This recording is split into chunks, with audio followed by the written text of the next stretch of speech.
Hey everyone, this is my afterthoughts for Aquaman. In general, these videos are where I just share my thoughts after seeing the film. And sometimes I do get into spoiler territory. I'm not going to flash a big spoiler warning graphic, but so you're warned. If you haven't seen the movie and if you care about going into the movie without knowing anything or knowing the big plot points, you may or may not want to watch this video. Watch the movie and then watch this video. So, Aquaman. What did I think about it? I thought it was, I'm still conflicted. It was definitely enjoyable to see. Normally, this is the kind of movie I would think about coming out in the summer. This is sort of a summer blockbuster feeling to it. It's very action-adventure, it's just an enjoyable ride. So getting it in December feels a little bit different from the kind of superhero movie we usually get. I think that was okay. Okay, I'll just say I enjoyed it. I thought the action was well done. The CGI was really impressive in parts of this movie. The camera work too, along with the CGI and some of the action sequences, I thought was very impressive. Especially there's a lot of sort of like the camera moving around in the 3D space, sort of swinging around as the characters are fighting. That I thought was pretty impressive. I'm not that familiar with some of the director's other works. I think he's done. He's the guy from The Conjuring, and I'm not really big into horror movies. I'm not sure what else he's really done, so I don't know if that's something that's typical to his kind of films. But that was something that popped up to me just watching it, especially that kind of camera movement that goes around as the characters fighting, and especially because they have a lot of movement with these superpowered characters. You have character like moving across the room as the camera like kind of spins around. That was interesting. And sometimes it felt a little bit too computer. Maybe that's just because it's such a kind of camera shot that's so unrealistic from a human sight perspective that it takes you out a little bit, because that kind of thing could never really be done. But it's still pretty impressive to see the underwater. Well, it's Aquaman, so let's talk about the underwater scenes. I thought the underwater stuff was really good. When they announced they were doing this Aquaman movie, I wasn't sure what to expect from the underwater stuff. Underwater and water scenes typically have been a bane of Hollywood's existence, because filming with water is always really expensive. I think a lot of it was CGI, and in terms of just watching it all seemed pretty good. I thought the floating hair effect with when they're underwater was pretty well done, and it didn't look too CGI. I mean, I'm assuming it was CGI, and I think the only one who I wasn't like so big on was like someone near the end of the film with Arthur's hair didn't quite look the best, but other than that, I was pretty impressed by it. And because it was also the first time we saw characters in like this Aquaman universe talking underwater, because in Justice League they didn't actually talk underwater. You just got that one scene with the air bubble, and I think going into this film we knew they were going to talk underwater, and I think they did a good job of incorporating Mara's like I'll just say water bending abilities and into different stuff, and not make it feel like a retcon where like, oh, actually they do talk underwater. They don't form air bubbles for everything. I thought the underwater talking was pretty well done. They added like a sound filter to it. It sounded like, where it has this little different sound to it, and I think that did a good job of communicating that they were underwater. I thought the story was okay. It did seem a little bit like stuff we had seen before. It just reminded me of a lot of things that we had seen in other movies from other plots. It reminds me of a lot of Thor and Wonder Woman in parts and Indiana Jones. Because you do kind of have two movie styles in Aquaman. You have the whole bastard son, coming to claim the throne, and the machinations of his half brother on the throne, already. And then you have the Indiana Jones chasing after the Trident plot, and I think it somewhat worked, but those two things never really matched perfectly together in the way you really wanted it to. I feel like it did feel like two different parts of the movie that never really coalesced together in a meaningful way. But it still worked. I'm not sure how I'll feel about it on repeat views. I feel like that's something like, if you go back to see the movie again, it's gonna stand out more. Or maybe it won't matter to me as much when I see it again, because I'm just enjoying the movie.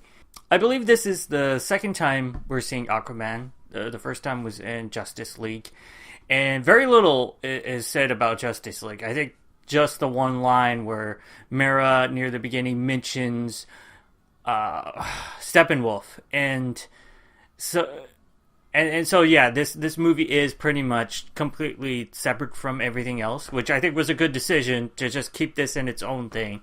It's still not completely divorced, because you do have that one reference to the events of Justice League. But other than that, you can go into this movie without ever having seen any of the DC Universe movies, which is good. I have to kind of go back to my main thought of that I enjoyed it, but I don't know if it's as great as some people maybe will think it is. It's okay. It's a definite okay movie.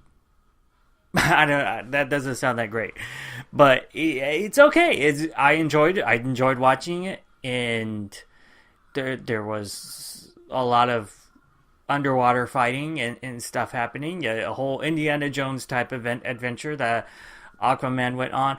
There were some moments in the movie that felt a little short, or it just, I don't know, it didn't. Sometimes these movies, coming from a background of comics, it just feels like they would be better suited in a serialized format. And so there were some moments in this movie that I felt were a little cheated because of that, because they didn't really get the time to breathe. In particular, I'm thinking about when Arthur, finds out his mother is still alive. And it kind of goes from that quickly into him fighting that big Kraken thing to get the Trident, and it's like really a real quick transition. And I kind of, even when I was watching it, I kind of thought, it feels like there should have been like a scene, or like a cut away from that and then cut back, because even if you haven't really changed that much in time, just the fact that we went to a different scene and came back would give us the sense of time passing, even if nothing has happened. And it just felt weird to me that, like, oh, hi, my mom's still alive, oh, and now I'm gonna go get the Trident. It's just like, I get why they did that in terms of how they were telling the story. It just felt like really quick. Like, there's just not even a moment of it's just a smallest moment of reconnection between the two of them. And especially considering that at the end of the movie, she pops in again to have a moment with her other son. it just felt a little weird that we didn't get a little more. I'm assuming time constraints, and that's why I say the thing about it. It felt like it could have benefited from a little bit more serialization, but if this was a TV series, it wouldn't have as big of budget, and the effects wouldn't be nearly as good. And that's one of the things I think in this era of superheroes right now. We're still at the moment where TV series actually would be better for a lot of the stories that these superhero comics are about, but they aren't able to bring it to the screen effects wise as the movies are. You know, we're only like in the last a decade or so really able to bring these characters to life the way that I think reflects the comics. So there were like moments like that, and I felt like it wasn't like some movies where it just like everything felt so rushed in the scenes, because the scenes felt well paced. You know, I never felt like the scenes themselves were badly paced. I just felt like, I don't know, it just felt sometimes like we were going to one thing to the next thing, and I just felt like it serialized would have been better for the story. In terms of the character of Aquaman, if you liked him in Justice League, you'll probably like him here. He's not really any different, you know. I liked him in Justice League, so I thought he did a good job here. And yeah, if you didn't like him in Justice League, you don't like this take on the character, you're probably not going to like him in this movie. Mera, I felt, was a little generic. There's a lot of things that I'm not going to say are bad in this movie, but they do feel generic. They don't feel different. They don't feel fresh. They don't feel new. Mera is your typical female lead in the superhero story. Not necessarily the kind. Not okay. I don't want to say female lead in a superhero story, but I do want to say she's the typical female lead in this sort of action adventure where she's helping the protagonist along. She has special abilities and usually is smarter or more talented than the protagonist, but the protagonist is definitively the only one who can save the day. No matter how talented the female lead is, it's the protagonist, the male protagonist, who is going to save the day and save the female lead at the end. And that felt a little generic, you know. Ocean Master felt somewhat generic as well. He's the evil relative who's on the throne instead of the main character, and he's going to start a war. And yeah, these things, these aren't bad things about the film, but they don't push the film to greater heights either. Those are pretty much all my thoughts about Aquaman. If you have anything you wanted to chime in about, if you agree with something I said or disagree, feel free to comment below. Also, if you like this content and you want to see more, you know, do the whole subscribe, that whole YouTube thing. You know, likes. What else? Like, subscribe, and yeah, go ahead and check the little bell thing too, if you want to. It's up to you. And I guess I'll see you in the next video.